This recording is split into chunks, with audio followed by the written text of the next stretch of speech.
आपने दुनिया में बड़े बड़े सीधे साधे बंदे देखे होंगे, भोले भाले, लेकिन अल्लाह ने बड़ा माल दिया हुआ है। माल खुदा के फजल से मिलता है। चालाकी दिखाने से माल आता है, बरकत नहीं आती। तेजी दिखाने से बंदा अमीर तो हो सकता है, वज़ादार नहीं होता, बावकार नहीं होता। आप लोगों पर आसानी करें। दुकानदार इस तरह करता है कि अगर उसे पता चल जाए ना कि अब चूंकि कैमरे लगे हुए हैं कि आने वाला बड़ी गाड़ी पे आया है, तो वो फिर उसको बड़ी मुसज्जा मुकफ़ा उर्दू इंग्लिश मिक्स करके डील करता है कि जनाब ये बड़ा तगड़ा गाहक है बड़ी। लेकिन अगर कोई गरीब आदमी कभी दुकान की सीढ़ियां चढ़ जाए तो मुंह सीधा नहीं करते। पता है गरीब है बेचारे ने क्या लेना है। याद रखना, हुजूर अलैहिस्सलाम की हदीस है मिशकात में, फरमाया तुम्हें जो रिस्क दिया जाता है तुम्हारे कमजोर लोगों की बरकत से दिया जाता है। ज़ईफों की वजह से अल्लाह तुम्हें रोजी देता है, तो जिनकी वजह से मिलता है उन्हें धुतकार दिया जाए।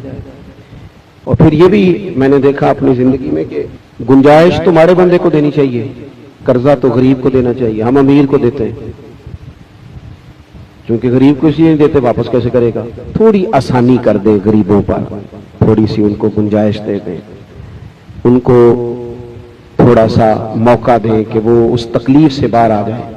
एक हदीस पाक सुने और मैं दुआ मांगू। नबी पाक सल्लल्लाहु तआला अलैहि वसल्लम ने फरमाया कि एक ताजर तिजारत करता था, कुछ लोग उधार ले जाते थे तो फिर वो अपने जवानों को, सेलमैन्स को भेजता था वसूली पे। तो साथ वो कह देता था कि अगर बंदा मालदार हुआ और पैसे ना देता हुआ तो सख्ती कर लेना, लेकिन अगर तंगदस्त हुआ ना, गरीब हुआ, तो कोई बात नहीं, हमारा गुजारा चलता है। हम बंदा तगड़ा हो तो मुतालबा ही नहीं करते, कहते भाजी कदों को मिल जाएंगे भला। और अगर बंदा हो गरीब तो कहते हैं शामी देने नहीं। देखो एक हदीस पाक अगर आप कभी याद रख लें तो फायदा बड़ा होगा। हुजूर अलैहिस्सलाम ने फरमाया अगर तुमने किसी गरीब से, तंगदस्त बंदे से पैसे लेने हैं और वो तंगदस्त है, तुम उसे मोहलत दे दो। फरमाया जितने तुमने पैसे लेने हैं, जितने दिनों की मोहलत दोगे, उतने ही पैसे रोज अल्लाह तुम्हें सदका करने का सवाब अता करेगा। यानी रकम भी तुम्हारी महफूज है और उतने ही पैसे रोज सदका। हुजूर फरमाते हैं वो बंदा क्या करता था, वो ना ग्राहकों से कहता था, अपने सेलमैन से कहता था कि जो बंदा जानबूझ के ना देता उस पर बेशक मुतालबा सख्त करना, लेकिन जो मजबूर हुआ उसे गुंजाइश दे देना, हमारा गुजारा होता है। वो बंदे का इंतकाल हो गया, जब वो रब की बारगाह में खड़ा किया जाएगा तो अल्लाह उसे कहेगा जा तेरे लिए जन्नत का फैसला है। पैसे माफ नहीं करता था, गुंजाइश देता था, कर्जदार को मोहलत देता था। या अल्लाह मेरे तो अमाल ऐसे नहीं, तो ये मेरे लिए फैसला। तो अल्लाह फरमाएगा तू मेरे बंदों पे आसानी करता था तो मैं तेरे ऊपर ना करूं। थोड़ी मेहरबानी करें, गरीबों को ज्यादा जरूरत है, कमजोरों को, तंगदस्तों को। राज की तिजारत करें, सुबह शाम काम करें, पर असल तिजारत नहीं, असल सजदा है, असल अपने रब से दिल लगाना है।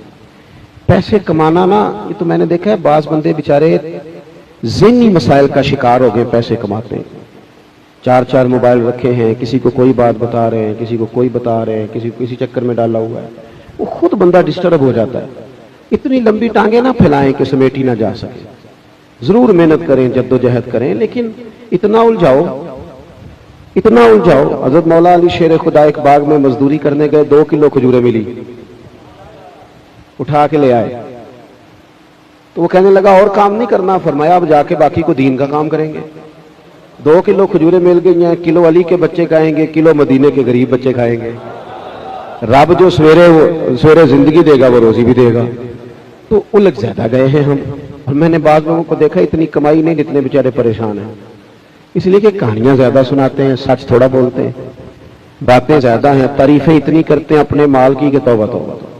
इस तरह नहीं करें, बड़ी संजीदगी से साथ। अच्छा कुछ लोग कहते हैं झूठ के बगैर काम नहीं चलता। मेरा दावा यह है कि काम चलता ही सच्चे बंदे का है।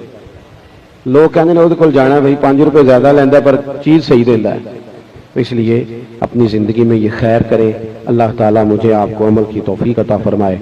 अल्लाहुम्मा सल्लि अला सय्यिदिना मुहम्मदिन अदद मा फी इल्मिल्लाह सलातन दाइमतन बिदवाम मुल्किल्लाह।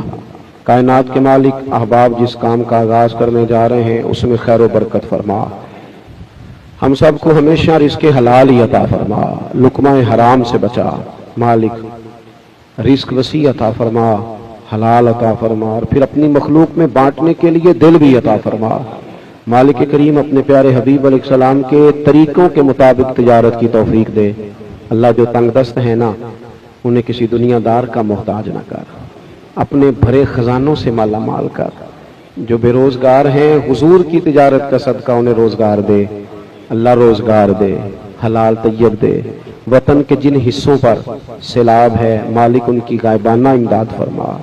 اللہ تعالیٰ جو بے گھر ہو گئے ہیں انہیں اپنی چھت دے دے، بیماروں کو شفا یابی دے دے، مقروضوں کو قرضوں سے رہا کر دے۔ اللہ ہمارے حال پہ رحم کر دے، ہماری غلطیاں معاف کر دے، کمزوریاں معاف کر دے، سستیاں معاف کر دے۔ جان بوجھ کر فجر میں سوئے رہتے ہیں، ظہر میں گپیں لگتی ہیں۔ اللہ تو کریم ہے، تو ہماری مدد کر تاکہ ہم پنجگانہ نماز ادا کریں۔ اللہ ہماری غفلتیں دور کر، ہمارے حال پہ رحم فرما۔ مالک کبھی ہم سے وہ کام نہ ہو جس سے تو ناراض ہو جاتا ہے، تو ہمیں بچا کے رکھ ان کاموں سے جن سے تیرے محبوب ناراض ہو جاتے ہیں۔ اللہ اپنی رضا کی توفیق دے، دل بدل دے، روحیں تازہ کر دے، ایمان کی سلامتی دے۔ تو ہمارا مالک ہے، تو ہمارے دل جانتا ہے۔ گناہگار ضرور ہیں پر تیرا بن کے جینا چاہتے ہیں، روز بدلنے کا ارادہ کرتے ہیں، اندر نیتیں ٹھیک ہیں، ارادے صاف ہیں۔ تو مدد فرمائے گا تو بڑی جلدی آسانی ہو جائے گی۔ مالک کرم فرما، مالک کرم فرما، مالک کرم فرما۔ فلسطین اور کشمیر کے مظلوم مسلمان سالوں سے تکلیف میں، ان کی مدد کر دے۔ مالک برما کے مجبور خیموں میں بستے ہیں، ان کی مدد کر دے۔ شام، فلسطین، مصر، بالخصوص عراق میں جو تکلیف ہے اللہ اسے دور فرما دے، محبوب کی امت پہ فضل کر دے۔ اللہم انا نسألک العفو والعافیۃ فی الدین والدنیا والآخرہ، وصلی اللہ تعالی علی محمد۔ السلام علیکم۔